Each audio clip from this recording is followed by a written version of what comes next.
Ako po'y nangangarap na ang Duterte mabalik. Yung mga hindi pumalakpak, bahala kayo. Naran po kayo. Pansinin nyo, noong panahon niya na nakaupo, mga politiko'y takot na gumawa ng mali.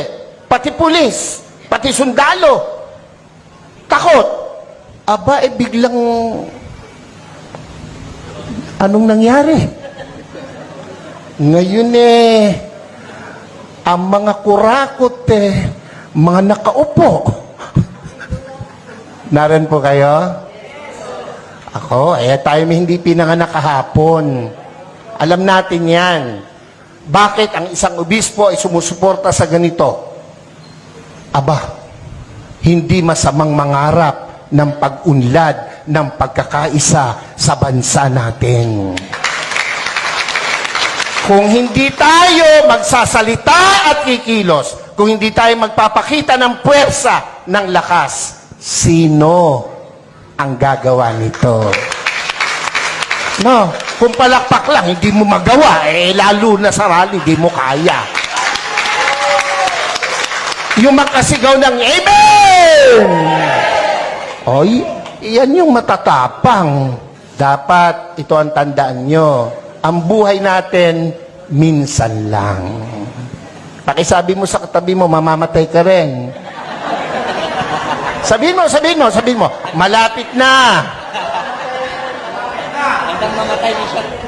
Pero, bago mamatay, napakagandang nagparinig ka, nagparamdam ka para sa bayan. Yun ang pinakamahalaga sa lahat. Amen po?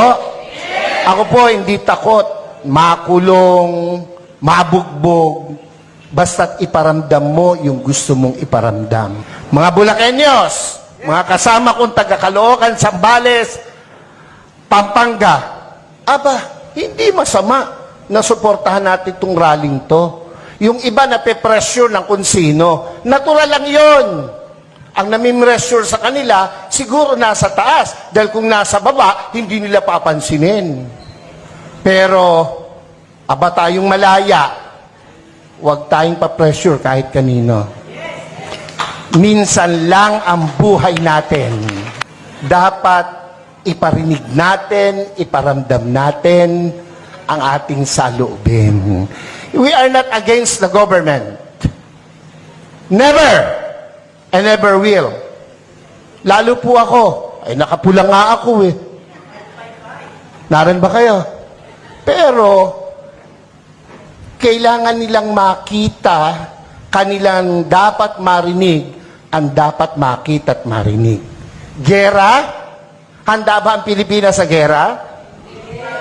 Ha? Kurutan man, talo tayo sa kurutan.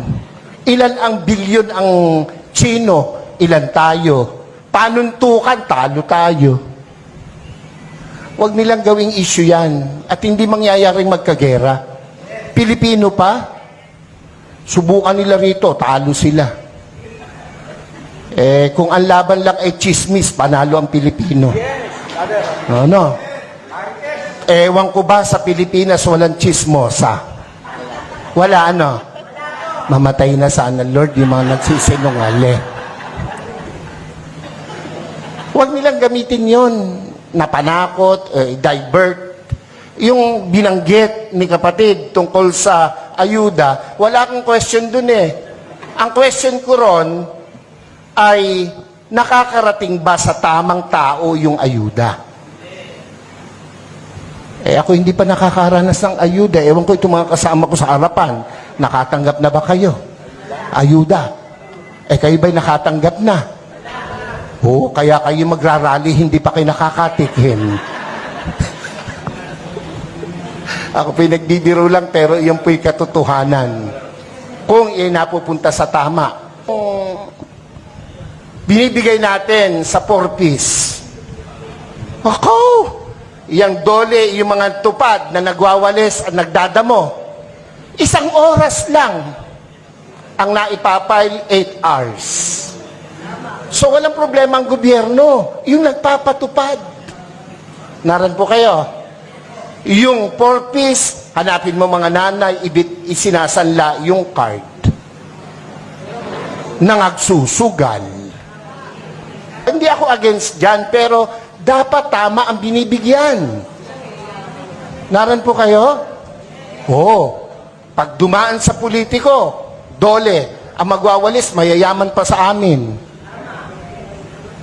Pero naka-uniform, nasa lilim, nagkikwentuhan. Ang pinagkikwentuhan, ganito lagi. Alam mo ba? Yun mga introduction ng mga chismoso. Alam mo ba? Alam niyo ba? O tango naman. Hindi tayo papayag na hindi natin iparinig, iparamdam, ipakita ang dapat nating ipakita sa bayang Pilipinas na ating minamahal. Ako po, kung matetreten sila sa pagtakbo ng mga Duterte, matreten sila. Bakit? Matitino yung Duterte. Ako po, kahit obispo nung panahong iyan ay lumalaban, ako po'y kasama.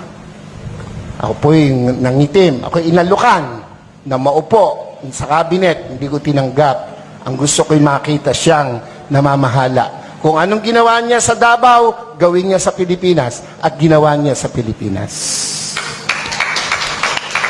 Mabalik yun, ako po ay matutuwa.